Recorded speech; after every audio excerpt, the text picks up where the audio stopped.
All right. Okay, so I think the first thing we want to start off with is, tell me a little bit about you, yourself, your role at the press, and just about the press in general.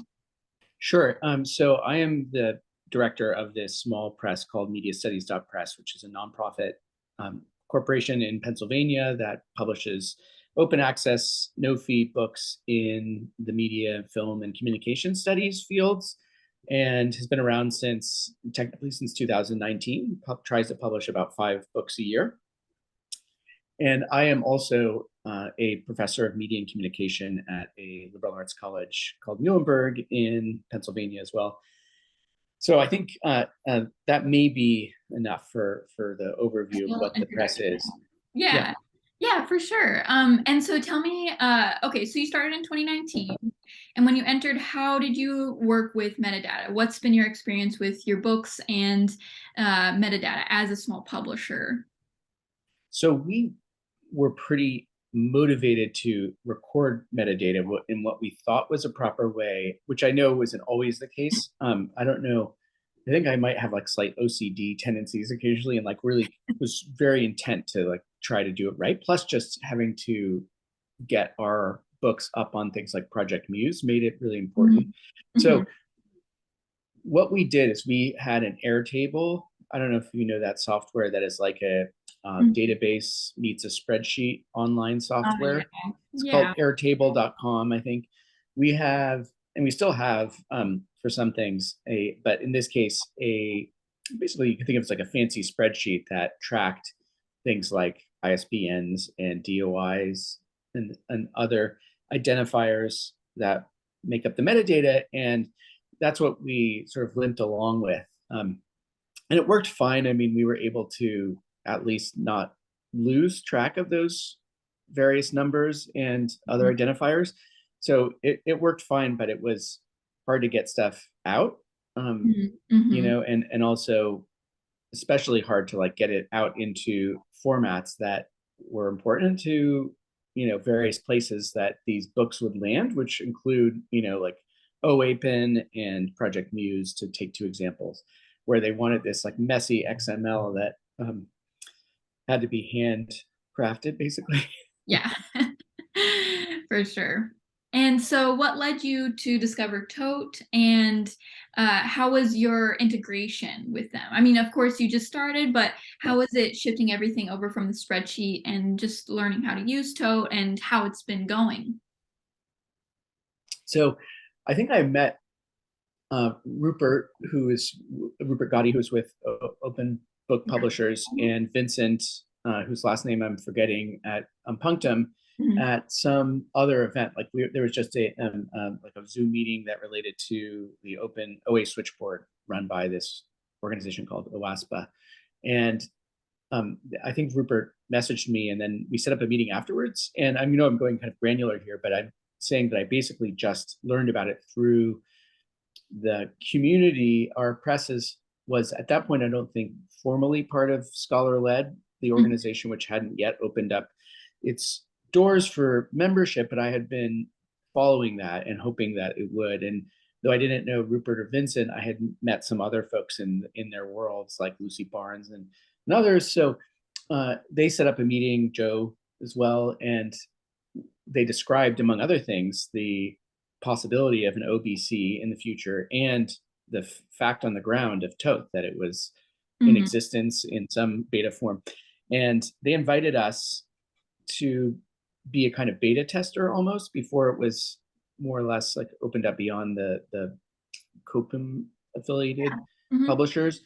And so at that point, Javi and he set up an account for me and my associate director, and then like took us through the interface and how to set it up. And we had by then so few books published that I don't know if there was some way to use the API, which I'm finally now trying out, and like as a non-technical person, but he's taught me enough that I can extract stuff now from it that isn't merely the drop-down menu of outputs. But anyway, he took us through what is a pretty simple interface that's like graphical for non-tech people to just copy and paste stuff in. And that's really what we did. We just added in the books we published manually, but replaced everything that we had in the spreadsheet, this Airtable, and then like reproduced our whole back catalog, which is not many books, and immediately fell in love with it and used it instantly to do the particularly the XML. Is that what it is? Onyx, the Onyx XML exporting to a couple of places, and and it's now our kind of version of record, if you will, or like, what's the metaphor I want? Like it's the ground truth for all of the books that we are about to publish or have published. So now it's essentially replaced the Airtable. That's so lovely. And so also, who's working at your press? Is it just you and one other person? Yeah, I mean, in like a kind of ongoing way, it is me and another person, and then we have contracted out. Like we have a regular copy editor, proofer, and stuff like that. But it's mostly the two of us. There's another media academic. Yeah, and so I guess two things. I'm wondering, is there like a specific example of uploading your book, or where you discovered something new that you didn't realize in your old system about how this could be managed? And then the second thing is, has it impacted your outreach at all, as far as, exploring the metadata fields and realizing, oh yeah, you know what, I can use this for how I'm talking to people? Well, that's a really good question.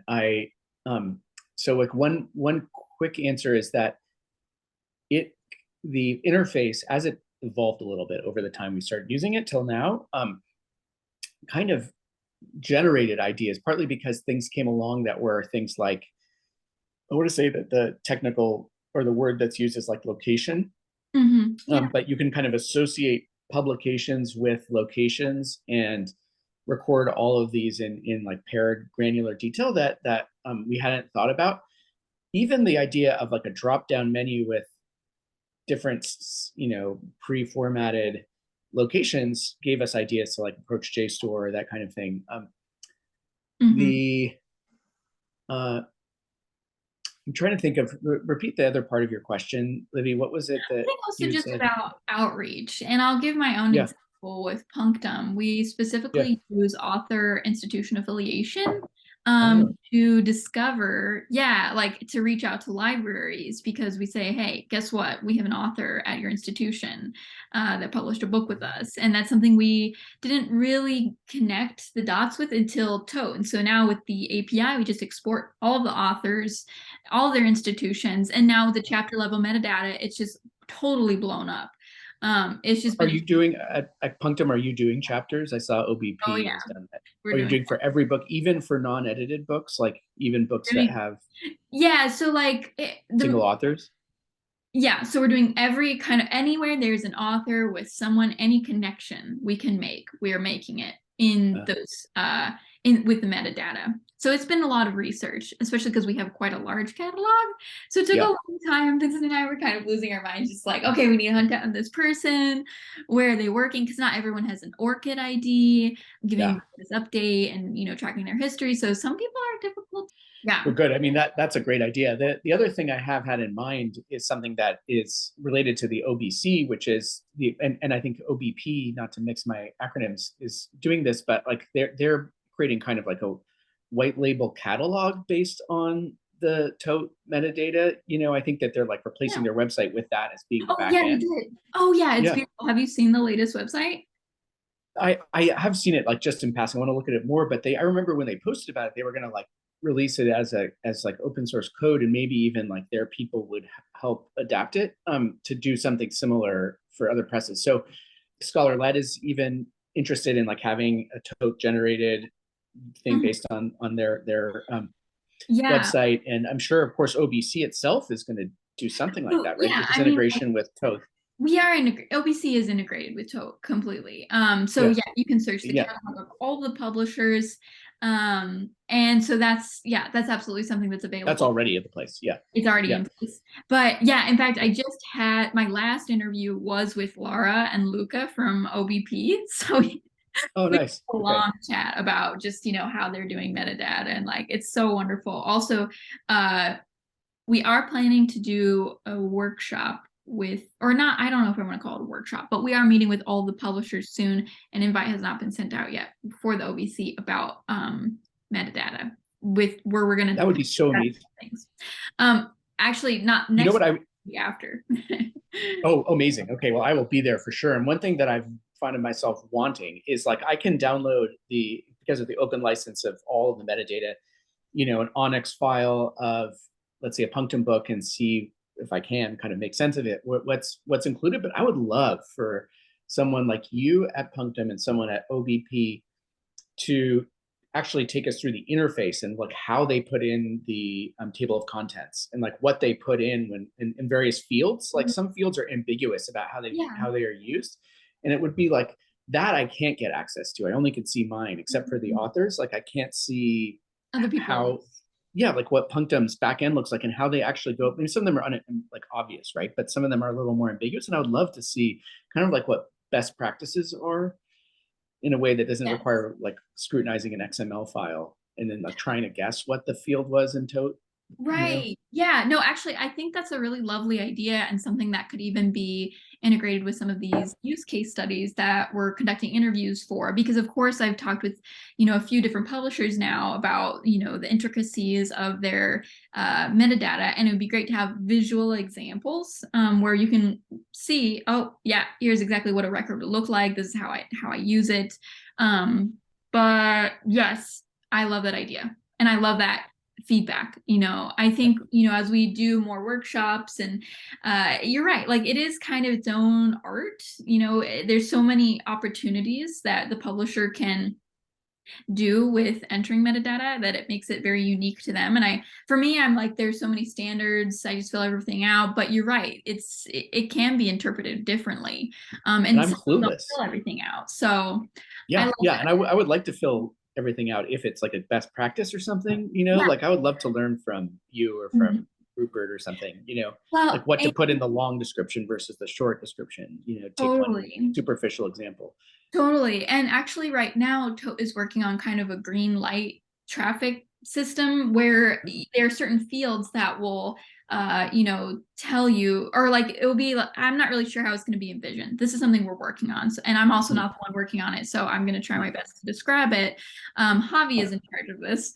But Yeah. basically, it's going to say, you have to fill in these certain fields in order to meet the standard for uploading something to JSTOR or uploading something to the OBC site. Like in order for us to have you on the OBC, we need certain information so that we can do outreach for you. And the Tote platform will have that integrated. That's something that's like in this year it will come together. But I think Perfect. that's exactly what you're kind of looking for is, oh, what are the standards and best practices for this thing? Yeah. So it's in the works, but it's great to hear from you just, reiterating the need for that. Yeah. Yeah. Okay. Perfect. Sorry to No, I love it. interrupt you. No, Yeah. this is fantastic. I mean, really, this is so great because you're coming with things that, oh, you know what, I'm still learning a lot and figuring it Yeah. out. Yeah. And I think actually most of us are, and that's part of the case study anyway, is just to see, where are we feeling good and what's still needs to be explored, and what are just touching base about how you're feeling with Tote. So this is Yeah. really great, actually. Is there anything else you wanted to bring up as far as like maybe an example that you had or anything like that? Because we have kind of addressed all of the questions that I had, but I want to leave it open for you to kind of reflect on anything else that maybe we didn't cover. Yeah, I mean, I'm trying to think. There was no other way we've used Tote for outreach. It's been mainly this like production and like for kind of storehouse of the canonical record of the book, um, and it hasn't yet been a means like you suggested in this ingenious way to kind of like link institutions to then libraries that we might reach out to for OBC membership, for Mm-hmm. example. I hadn't thought about any of that.